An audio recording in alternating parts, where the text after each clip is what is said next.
Some stories are not just about love, but about the pain that shapes us, the strength that rebuilds us, and the forgiveness that frees us. This is Alice's story, a story of love, betrayal, heartbreak, and the long road toward healing. Sit back, listen, and let your heart learn with hers. My name is Alice. I am 50 years old. 10 years ago, I was married. My husband Brian and I lived a happy life. We met on a bus. People say, good girls don't talk to strangers, but we talked. We liked each other. We dated for 1 year, then we got married. When we married, I was young, happy, and beautiful. I always wanted to lose weight, but I was not fat. Brian always said, "Stop your diets. You don't need them." He cared about me. I didn't understand it then. Brian was a simple man. He didn't bring me flowers every day. He didn't bring me coffee in bed often.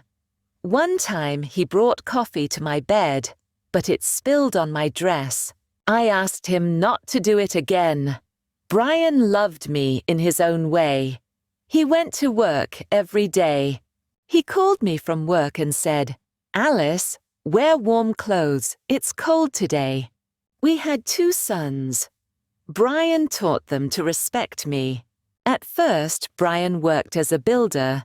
Then he became a manager. Later, he started his own company.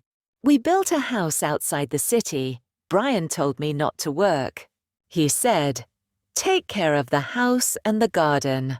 I planted flowers. I grew fruits and vegetables. Our sons grew up. They got married. Soon we had a granddaughter. Her name is Emma. Brian loved Emma very much. One day, our older son said he would bring Emma to visit us, but Brian said, "I can't. I will work this weekend." I was surprised. I asked, "Why can't you come home in the evening?" Brian said, "Maybe I will stay at my father's house." His words worried me. Something felt wrong. The next day, I drove to Brian's office. I didn't see him there. The security guard said, "He is not here." Then I heard the guard's wife whisper, "Poor woman, everyone knows but she doesn't." I felt cold. I called Brian. I said, "We need to talk." Brian came home. I asked, "Do you have another woman?" Brian said, "Yes." I asked, "Will you leave, or should I leave?" Brian said, "I will leave." He packed his things, then he left. My world fell apart. I cried. I felt alone. My sons came to see me. They hugged me. They listened to my story. I told them, "Your father left me, but he is still your father. Respect him." Days passed. I felt sad. Nights were the hardest. I couldn't sleep. I lost weight. I didn't smile.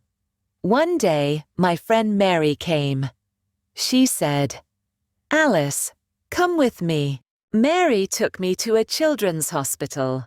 The children there had cancer. They were very sick, but they smiled. Their mothers stayed with them and cared for them. Mary said, "Alice, look at these women. They have real problems. Your problems are small." That day, I changed. I started helping the children. I found sponsors to pay for their treatment. Helping the children made me happy. I smiled again. 10 years passed. It was Women's Day. I waited for my sons to visit me. Then the door opened. It was Brian. Brian looked old and tired. He said, "Alice, can I stay here?" I said, "This is your house too." Brian sat down. He said, "I'm sorry. Please forgive me. I didn't know what to say. Mary told me later. Brian's new wife left him. She lied to him. Her child was not his.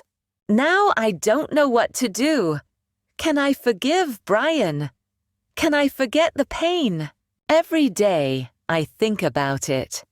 Should I let Brian stay, or should I ask him to leave again? Brian stayed in the guest room. He didn't say much. I didn't know what he was thinking. I didn't know how I felt. I cooked dinner. Brian sat at the table. He said, "The food smells good, Alice." I didn't answer. I just put the plates on the table. When we ate, Brian said, "I missed your cooking. No one cooks like you." I wanted to smile, but I didn't. I said, "You made your choice, Brian." After dinner, I washed the dishes. Brian tried to help. I said, "No, I can do it." The next day, my sons came to visit. They saw Brian. "Dad," they said, surprised. "What are you doing here?" Brian looked down. He said, "I made a mistake. I hurt your mother. Now I want to fix it." My older son, Peter, looked at me. He asked, "Mom, are you okay with this?" I said, "I don't know yet." Peter and my younger son, Mark, took me to another room. They said, "Mom, you don't have to let him stay. We can take care of you." I said, "I need time to think." That night, I couldn't sleep. I thought about the past. Brian hurt me deeply, but he was also a good father. He helped raise our sons.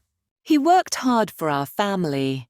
I asked myself, can people change? Can I trust him again? The next morning, Brian was in the garden. He was fixing the fence. I watched him from the window.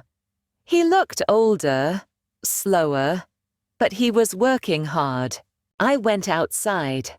I said, "Brian, you don't have to do this." Brian said, "I want to help. This is still my family." I didn't say anything. I walked back inside. A few days later, Emma, our granddaughter, came to visit. She saw Brian. She ran to him and hugged him. "Grandpa," she said. Brian smiled. It was the first time I saw him happy in years. Emma said, "Grandma, Grandpa said he missed me. Can we all go to the park together?" I didn't want to go, but Emma begged me. "Please, Grandma, it will be fun." We went to the park. Emma played on the swings. Brian and I sat on a bench. Brian said, "Thank you for letting me come back, Alice." I said, "I haven't decided yet, Brian." Brian nodded. "I understand. Take your time." I will wait. Days turned into weeks. Brian stayed in the guest room. He fixed things around the house. He helped in the garden. One day, Mary came to visit. She said, "Alice, are you okay with Brian here?" I said, "I don't know. I feel angry, but I also feel sorry for him." Mary said, "You don't have to forgive him right away, but maybe this is a chance for both of you to heal." That night, I thought about Mary's words. Maybe she was right. The next morning, I made breakfast. I called Brian to the table. I said, "Brian, let's talk." Brian sat down. He looked nervous. I said, "I don't know if I can forgive you, but I want to try." Brian's eyes filled with tears. He said, "Thank you, Alice. I will do everything to make it right." We started spending more time together. We talked about the past. Brian said he was sorry many times. One day I told him, "Brian, I will forgive you, but it will take time. You have to prove that you've changed. Brian nodded. I will, Alice. I promise. Over time, things got better. We started laughing again. We became friends. I still don't know what the future holds, but I know this. Forgiveness is not easy. It takes time, love, and patience. Maybe one day our family will feel whole again. Forgiveness is never easy. It is not forgetting the pain. It is choosing to live beyond it. Alice's journey reminds us that healing takes time, trust, and courage. Thank you for walking this emotional path with us. If this story touched your heart, don't forget to like, share, and subscribe for more stories that inspire and heal.